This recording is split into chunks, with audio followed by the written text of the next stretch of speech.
what I sacrificed to hit $50 million in collected revenue last year in 2025, and also what I didn't sacrifice. In this episode of the Bill Hauser podcast, I'm going to be breaking down some of the most important decisions and non-decisions, things I didn't change that I believe contributed to our companies doing 50 million in revenue last year, so that you can implement some of these insights and test them in your own business growth journey to see if they work for you as well. So the first thing that I sacrificed was what I was good at. Through every phase of our company's growth trajectory, I realized that there are certain things that I am good at. There's also plenty more things that I'm not good at. But more importantly, the things that I'm good at are not necessarily the things I should be doing, right? And this is the most counterintuitive thing about scaling a company. There's certainly no argument about the fact that in order to be a successful entrepreneur or CEO, you have to focus on your sweet spot. You have to focus on the things that give you energy, that you are good at, right? But the third pillar is that you have to focus on the things that you love doing, you're good at, and are extremely high value for the organization as a whole, right? And that third pillar, high value for organization as a whole, is often where business owners, entrepreneurs get trapped. Because I'll give you an example. I was really good at sales, right? When I started my company, I was the one doing the entire sales process myself.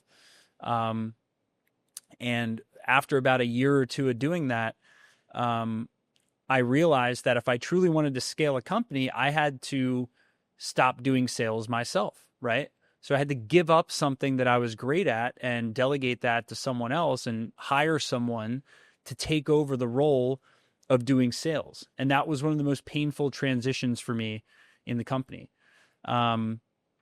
The second biggest transition for me was marketing. Once I kind of stepped out of sales, I was able to really start focusing on marketing. And I feel like I had some natural abilities and skills in marketing my company.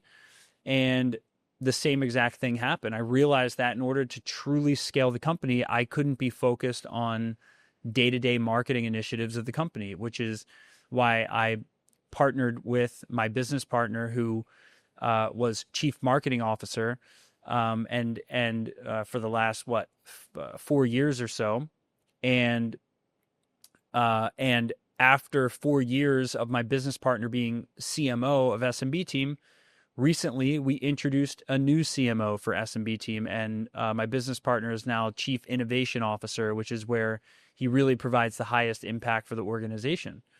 Now, my business partner, Andy, is absolutely excellent at marketing, but he had to also give up the day-to-day management of marketing in order to focus on the initiatives that were needed to help scale our company, right? The next level and kind of final level was executive team management, right? And leadership team management. I realized that I often feel like it was a chore.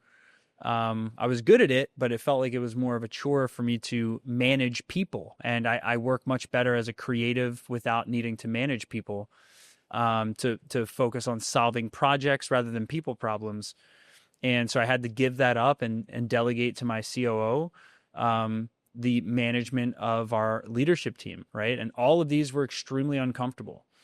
And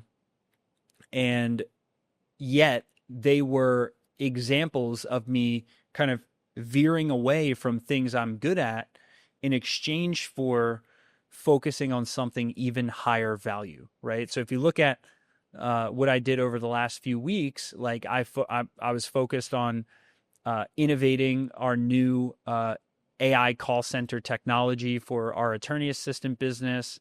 I was focused on some huge strategic partnerships that could add $100 million to our company. And these things, while they didn't really feel like work, meaning they were things that I enjoyed doing, they certainly were not in an area of as much skill as I have of something like doing sales, right? I'm clearly much more skilled in doing sales than I am in doing high-level partnership negotiations, right? I just don't have as much experience with high-level partnership negotiations. But the company required me to step out of what I was good at and to go into what's higher value. So I choose that path, and I've chosen that path at every single step of the way. So the first thing I sacrificed is what I'm good at. Very counterintuitive. The second thing I sacrificed to hit 50 million in revenue were unproductive relationships. I gave up unproductive relationships. Now, this is another staging process, right? An unproductive relationship could have once been productive at a different point in time. But if you keep growing, that means your relationships should keep growing as well, because you are who you surround yourself with, right? So if that's true, you are who you surround yourself with, then a very important indicator of whether or not you're growing is whether or not your relationships are growing, right? Now, unless you are some perfect networking being and you already have connections with all the most successful people in the world who are so far beyond you, then maybe you don't need to update your relationships. You just need to deepen the relationships you already have, right? But specifically in business, you've got to say bye-bye to every unproductive relationship. If somebody is not further than you in a certain area of your business or life, it, from an improvement standpoint, is a net cost to your advancement to allow that relationship to continue at the same level in your life, right? What do I mean by same level? I'm not saying you completely abandon relationships in your life. I'm saying that you embrace more productive relationships, while maybe you de-emphasize some of the less productive relationships, but still keep periodic contact with them, right? The other element of this is like long-lasting friendships, right? This is very different than what I'm saying about unproductive relationships, okay? I have many friends of mine that I went to college with, when I was in a band, when I was working in insurance and living a completely different life. When I was working sales at yellowpages.com, I accumulated some very good friendships, as we all have, through the chapters of our life. And across all those friendships, you accumulate a small tribe, people you could call at any moment in time, and they're always going to be there for you. It's that unconditional friendship, right? I am not saying those friendships are unproductive. If anything, they're some of the most productive, because a feeling of belonging, a feeling of well-being around those non-judgmental, non-conditional relationships is very important, I think, to keep, especially as you grow a successful business, because it allows you to really stay to your roots of your character, right? Maybe your roots of your business chops and business success aren't that good, right? I know my roots aren't. I come from a bankrupt family, so I didn't have any reference experiences, from my relationships and my family around a business successful backbone. But in friendships, it's very important to nurture those, because as you get more and more successful, it's very important that you have that backbone. So I sacrificed unproductive relationships. Number 3, I sacrificed sloppy decision-making. Okay, this is one of the hardest things for me. For many years of scaling the business, we profited next to nothing. The company actually was on the verge of losing money through multiple time periods, where we had cash flow crunches, where we had to wire money to the bank account to make payroll. It was not fun. And it wasn't because we had a bad business model. It was because I was being a sloppy decision maker. I was not using data. I was not using finance. I was not using logic and first principles to make decisions. So I was over relying on gut feeling and under relying on logic, data, and rationalism. And the byproduct of that is, actually, during the years of my sloppy decision making, we grew the fastest. Our company grew at the fastest rate during those years, The problem is the company did not grow sustainably, right? A lot of things needlessly broke. A lot of expenses were needless and way over the top and absolutely stupid that we were spending money to that amount on certain things. And it ultimately all resulted in sloppy decision making, which was disguised as this word I always used to use: we're investing in growth. We're investing in growth. And then when I started quantifying this, I realized that investing in growth, it should be exactly that. I should be able to put $1 in for this investment and predict how many dollars back we're going to get in growth from it, right? And when I started challenging where I was spending time, money, who we were hiring in our company, it wasn't clear to me that I was investing in growth. When I was looking at some of these expenses, it looked like more like I was investing in anticipated growth, but not proven growth, right? And it was all disguised under this this feeling that we were investing in the future, but yet when the rubber hit the road, the investments were not calculated well. So I had to sacrifice sloppy decision making and replace it with structured decision making. And that was not comfortable. It did steal a little bit of the fun from decision making, because instead of using my gut and making a million decisions a minute, or a million decisions a year or whatever around the business, now it's about making higher stakes decisions, going through more data before we pull the trigger on a decision, slowing down before we pull the trigger, but knowing that when we pull the trigger, it's going to be aimed right at the bullseye. It's going to solve the exact organizational problem that needs to be solved, right? And that discipline took some habit formation to embrace. But once you, just like any new skill, right? Once you start learning this skill, you start realizing, holy crap, I can do this. Like, I can make decisions like this at scale. It's better for the company. And the ultimate outcome of doing structured decision making is you get better results and you get more definitive results. And when you're not making a million decisions a year, you're making a few critical decisions a year, you're actually able to measure the outcome of those decisions. When you make 10 decisions at once, it's kind of hard to know which of the 10 produced the result, right? But if you make one calculated decision and go real big on it, you're able to very clearly measure whether or not that decision panned out or not. The fourth thing that I gave up was $3 million for a real executive team. There's these two concepts in business that often get interchanged: leadership team and executive team, right? I had a leadership team at one point in time. The leadership team was mostly homegrown talent. The leadership team was mostly individual contributors who did really, really well on our team that got promoted into a leadership position. Over time, we created our own leadership team, a team of 5 to 7 people. We would meet, discuss the overarching priorities of the business, come up with strategic decisions for each department of the company. And we did this when we had 20 people, right? And we had a leadership team of 5 to 7 people. But none of the leadership team had real experience leading a company of the size of where we were going. That was the biggest problem. Because of this problem, I realized that I needed a legitimate leadership team.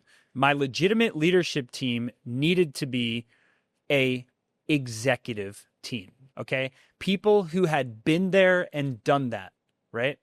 Once I learned this, I realized that I could find people who weren't just great individual contributors, but were great at creating great individual contributors, great at managing excellent teams, right? Great at scaling teams and scaling results across a big organization. So we started looking at the pros and cons, the costs, the benefits of hiring a real executive team. Now, at that time, I don't even think our company was profiting $3 million. So to spend $3 million on executive compensation salaries as a whole, like, sounded absolutely asinine, right? Because that's more than we were profiting.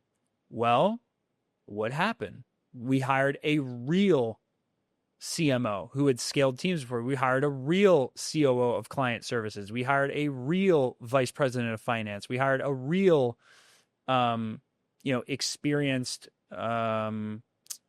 VP of sales, right?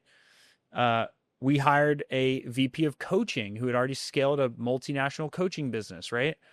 And what happened was once we hired one of these executives at a time, we started seeing exponential results get produced by the teams that they managed, right? Results that the former leadership team were not accomplishing, right? So yeah, it was a $3 million cost for this executive team, but it increased our profits to around 8 figures in profit in a very short period of time combined across the entities. And as a result of that, that $3 million expense didn't seem that expensive anymore. Now, had I been short-sighted, I would have looked at that $3 million going out the door as, nah, we're not going to use money to, dig into our profits and hire this executive team, right? But because I was looking at where we wanted to take the business, I kept asking myself, who do we need on this team in order to deserve to build the business of our future? Then we started recruiting roles who had been there, done that, and escaped this trap of thinking that everyone can miraculously be promoted into an executive leadership role, which turned out to not be functionally true. Not saying it's impossible. I'm saying that it's very risky to do that. It's extremely risky to home grow all of your executives. I'm not saying a couple executives can't climb their way up to being there, but it's extremely rare, and it takes an absolute needle in a haystack employee to be able to grow into a role that they've never had experience in before. Quite frankly, this is the role of the CEO, right? No CEO, most first-time CEOs, they never had experience scaling a company before.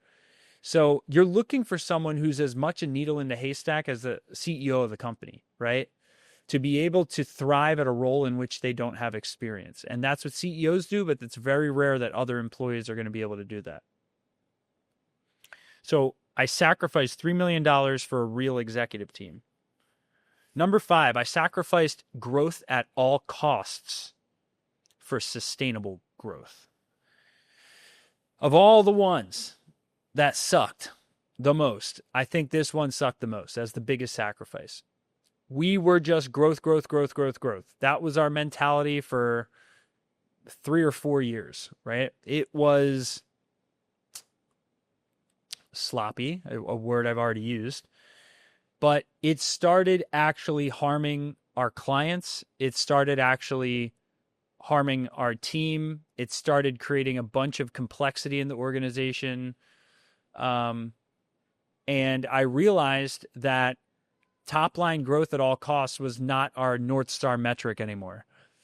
So we made a shift in the company that our goal, instead of just reaching some arbitrary top line revenue number, was to increase our company's enterprise value, right? Now, enterprise value is typically calculated by obviously your profit and then your multiple, right? The multiple that gets attached to your profit to then create the valuation of your company. Once we shifted to this sustainable growth approach, we started being better able to make what I call 3-way win decisions, right? Decisions that are a win for the company, win for the team, and a win for the client, all 3, right? So win for the company, win for the team, win for the client, right? When we were prioritizing growth, we were probably over prioritizing the company's top line revenue growth at the expense of our clients and team. But a sustainable growth model is where we equally prioritize all 3 of these, right? We equally prioritize company success, team success, and client success. And that balance actually creates an environment for more sustainable growth. But sustainable growth is much less volatile and much more profitable, right? And once we kind of shifted to this enterprise value focused model, We started making better decisions. We stopped being reckless. We immediately turned the company's profits dramatically around. Our team started getting happier because we were being more methodical in our execution. And ultimately, our clients, our retention rates absolutely went through the roof, right? Where we've averaged annualized 90% annualized MRR retention across our business, which is very, very hard to reach at the level of average client value that we have as a company, and the mix of solutions that we offer at our company. So I sacrifice growth at all costs for sustainable growth. Number 6, I sacrifice some personal pursuits to an extreme, I'll say.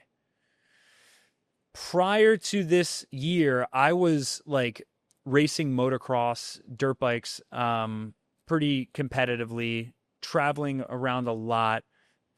This is a very physically intensive sport. Most Monday mornings, I was absolutely spent. I mean, you know, on an average race weekend, you burn somewhere around 10,000 active calories in 2 days.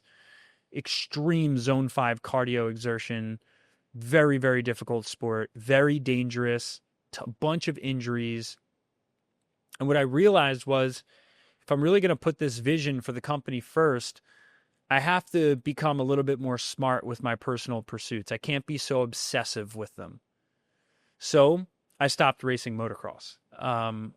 I stopped racing because I did a pro-con analysis in my mind, and I realized that the reward was not worth the risk. The risk of severe injury, the risk of, you know, these crazy freak scenarios that can happen on a dirt bike, the risk of weekly exertion, entering every Monday because I overexerted myself so bad over the weekend, that then kills productivity for 1 to 2 days of my week, which makes my effective work week 3 days, you know, Wednesday through Friday after I've recovered. I put all this together and I realized it's just, the juice is not worth the squeeze. So I kind of replaced it with different hobbies and things that were much safer, and I took the competitiveness out of it and the intensity, and that competitiveness now is being applied to the insides of the company, right? And that is showing measurable returns right now in the company just because of my increased focus. But it was nonetheless a sacrifice. It definitely was a period of like mourning when I had to give that sport up. But that's nonetheless something that I did sacrifice. And seventh, the seventh and last thing I sacrificed before I go into some of the things I didn't sacrifice. Number 7 is I sacrificed living a life of boring routines for a life of extravagance. If you were to watch film of my average week, I mean, my average week is I wake up at 4:45. I work out with a couple friends from 5:30 until typically 7 a.m. Usually go on a walk with the dog, and make myself breakfast. Same breakfast every single morning. Take my supplements. Then, you know, kiss my wife, baby, go to the office and do meetings and strategic thinking and knowledge work for an average of 8 or 9 hours a day. Then I come home, I unwind. Sometimes I get dinner with friends. Sometimes I, you know, spend some time with the baby before bed, and watch a little bit of a movie or TV show before bed, spend some time with my wife, and then go to sleep. That's my schedule 90% of the time, right?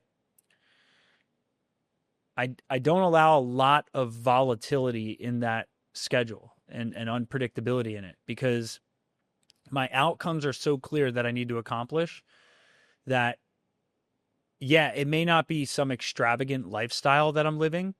I certainly am not. Um, but I know what outcomes I need to reach in the business. And I know that extravagance and flashiness is not going to make me more likely to reach the outcomes that I want to reach. So I have no problem living a boring, repetitive routine, because to me it's not boring. I'm having fun in my mind all day, from the meetings, the people that I get to meet, the successes of my team, successes of my clients, the big initiatives we're pushing as a company. So I don't really need like much more volatility outside of that. So I've definitely cut out a lot of distraction by having a very steady routine, but it's nonetheless a sacrifice. But I think it's an important sacrifice. Once you learn what needs to happen in your business, just go do that and cut out all the distractions until you reach a point where you're beyond your wildest dreams of success. Then you can go into extravagance. But right now, it ain't the time for me. Okay, here are the 4 things I didn't sacrifice as a quick bonus to this to hit 50 million in revenue. Number 1, I didn't sacrifice family time at all. I religiously am home for dinner. I am religiously spending countless hours with my family every single weekend. Very rarely doing work on weekends. Maybe some strategy work early in the morning before the family wakes up. I did not sacrifice any family time at all. That's just a non-negotiable for me. I think you get what you tolerate. And I've done a lot of thinking about this, because I know a lot of entrepreneurs who find it tough to connect with their family during growth phases. I've done the math on this, and like 8 hours is a very long time, right? If you are an effective worker, if you have clear priorities, you shouldn't need more than 8 hours to work. You should be able to prioritize your schedule in 8 hours, 8 or 9 hours, 5 days a week. I think I probably on average work maybe 9 to 9.5 hours a day, 5 days a week, right? But there's never like 16-hour work days. There's never like these crazy grinding through weekends and sacrificing family time. So I have never subscribed to that, and I've grown my business, and I haven't had to do that. So that is one thing I didn't sacrifice. And I would suggest you don't sacrifice it either, because you only get one family. I didn't sacrifice my health. If anything, I over-indexed on my health productively. I mean, I am like in the best health I think I've ever been in my life, just based on my biomarkers, blood markers. Extremely diligent with my exercise, my cardio rhythms throughout the week, my weightlifting rhythms, my weekend fast, my supplementation, my nutrition. I don't see a reality where growing a business to 50 million or beyond forces you to sacrifice your health at all. I think it's just your habits expose themselves. I'm sure you've met shredded and in excellent shape entrepreneurs. I'm sure you've met overweight and out of shape entrepreneurs, right? All I know is that by me not sacrificing my health, I make better decisions. I have more energy throughout the week. I don't hit walls or crash throughout the day. And I'm able to be more consistent, right? So I actually think my health is probably one of my top investments in my business growth journey. So that's the second thing I did not sacrifice, is my health. Number 3, to hit 50 million, I did not sacrifice my profits. Now, prior to hitting 50 million, I sacrificed my profits every year like clockwork. However, in the year I hit 50, I did not sacrifice my profits. So what this taught me during this year is, if you have sustainable growth, if your clients are happy, if your team's happy, if your company's financially locked in, you can grow and profit a lot. It's probably going to be hard to grow 100 or 200% year over year and profit a lot. But if you adjust your expectations to sustainable growth and enterprise value growth, you can grow your company quite fast and profit a lot. So I did not sacrifice my profits. I know a lot of companies that get to the $50 million mark that never made a dime in profit. And honestly, it's a very, unless you have collateral in your business that allows you to take debt out on your own business, so that you can live an extravagant lifestyle while your company scales, most entrepreneurs don't have that, right? So if you build a $50 million company with zero profit, you're going to be living like you got zero profit, right? And I just think that gives so much pressure to an entrepreneur to make potentially non-optimal decisions, right? If you have zero profit, you may have to cut costs that are productive for your business needlessly. You may be overly tempted to sell your business prematurely. Say you get a big offer for, I don't know, 3x your top line revenue, and you do 50 million. Well, 3 times 50 is $150 million cash, right? Even if your business is going to be worth $1 billion, 2 years from now, you're kind of tempted to take that deal because you don't have any money. But if your company's profiting $10 million a year, it relieves that selling pressure, right? Because you're going to pocket X amount of that, and that makes you much less susceptible to temptation to make a knee-jerk reaction to sell your company prematurely. So I did not sacrifice profits. And last but not least, I did not sacrifice client success. If anything, we over-indexed on client success. Previously to our $50 million year, we did not over-index on client success, and we paid dearly for it. It took us years to bounce back from client retention being non-optimal. It was probably the hardest transition we ever made in the company. So to build a $50 million company, like, our clients are happier than they were when we were a $5 million company. I used to hear so many times, so people were blue in the face. Bill, why do you want to build a big company? Doesn't that mean it's going to dilute your service? You're going to provide worse service to people? And I'd always think, like when you use Amazon, which is one of the biggest companies in the world, do they inherently offer a bad service or a bad technology because they're big? How did this belief of diluting your service occur with big companies, right? Well, what I learned was my intuition was actually right about this. And there's many things my intuition has been wrong about, but this is one thing I was right about, that building a bigger company allows you to make your clients happier, because bigger company means more resources. You're able to specialize every role. Instead of have jack of all trades work in your business, you're able to pivot people to different divisions of your company to receive value. You're able to solve more complex problems on behalf of clients. If you have any R&D budget, right, you're able to innovate on behalf of the client. If you have, an R&D budget, you're also able to invest in attracting the right clients when you're a bigger company, right? You're able to really carve out the exact types of clients you want and go after them, which makes those clients more happy because those are the successful clients that you work with, right? And attracting clients that you already know you're successful with is going to make those clients more successful. When you're a smaller company, you'll take anyone who will pay you money because you need the money, right? So building a bigger company has allowed us to exponentially increase the happiness of our clients. And it's a big misunderstanding. So I did not sacrifice my client success to get the 50 million. I, if anything, over-indexed on that.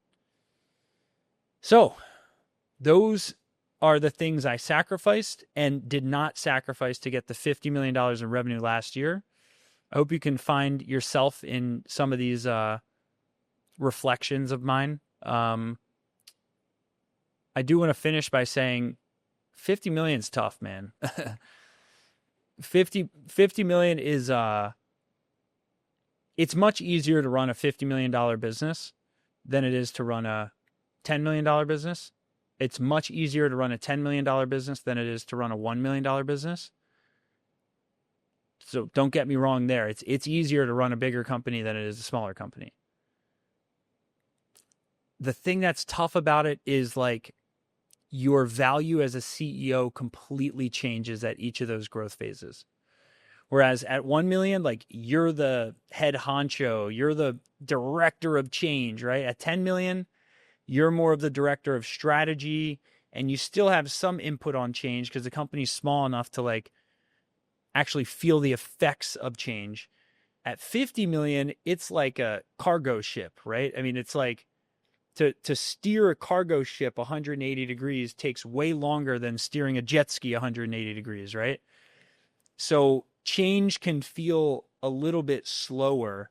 The difference between the CEO's input and the results of the organization seems more maybe fragmented and longer term, right?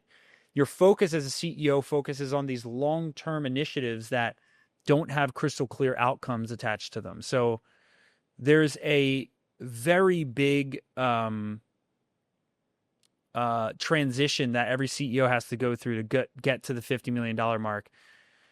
And as my coaches are helping me, both my coaches have ran $500 million companies, are teaching me that the 100 million mark is an even different experience and even more zoomed out and even less of a feeling of immediate impact from the CEO to the organization. So it's definitely easier to run a $50 million company than a $10 or $1 million company. It's just a different kind of hard, if that makes any sense. And I'd highly recommend that you experience what it feels like to run a company of this size, because I will say the best thing about it is you're having a bigger impact across a bigger set of employees, bigger set of clients, and ultimately impact is, I know, what gets me up in the morning. So go out, build a $50 million company, and let me know how it goes in the comments. Let me know if you have any feedback you want to give me, or thoughts that may have popped up in your mind as I went through some of these, what your biggest takeaway was, and I'll see you in the next episode. Stay great.